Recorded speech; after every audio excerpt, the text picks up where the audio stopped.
Welcome everyone to yet another video.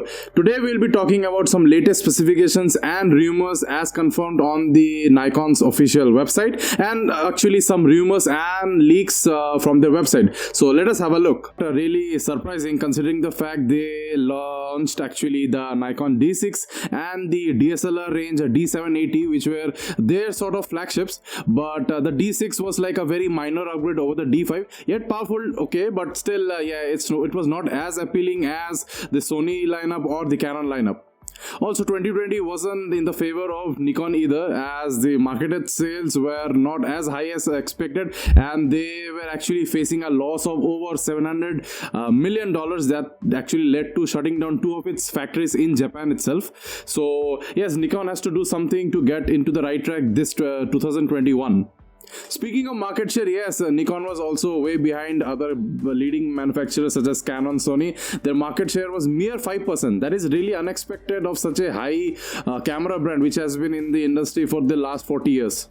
So going into the favor of Nikon, they actually officially confirmed the development of their latest flagship that would be called the Z9. Yes, we had the Z6, the Z5 and the Z7. Now we'll be having a brand new flagship sensor camera in their newly developing camera called Z9. So let us talk about what we know about the Z9. Nikon has officially confirmed that they are developing a newly stacked sensor for the flagship camera, and it will be much more powerful than the previous generation. The other cameras such as the D6 or the Z7, the mirrorless lineup, they were using their X-Speed processors which were X-Speed 6. So my guess is they will be using an upgraded version of the sensor, and it would be running on X-Speed 7. So let us understand what do we mean by a stacked sensor. So according to their concept, it is basically a fabrication technology in which multiple layers are actually stacked one above the other, so that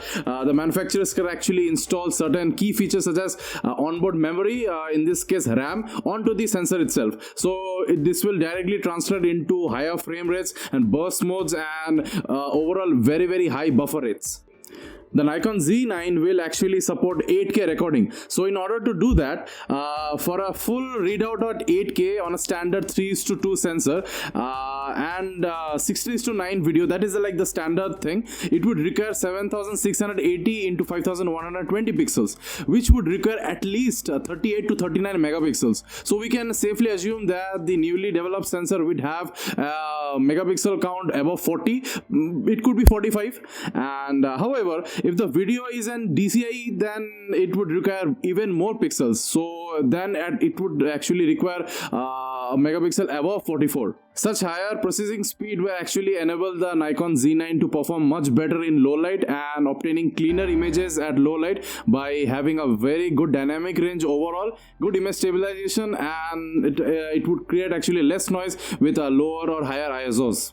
With the release of Sony's latest flagship, the A1, it has created a very good amount of option in the market, and it's a beast of a camera, definitely shooting 50 megapixels at 30 fps. That is crazy fast. So in order to compete, Nikon would surely do something, and I think they might also achieve closer to 25 fps or even 30 for that matter.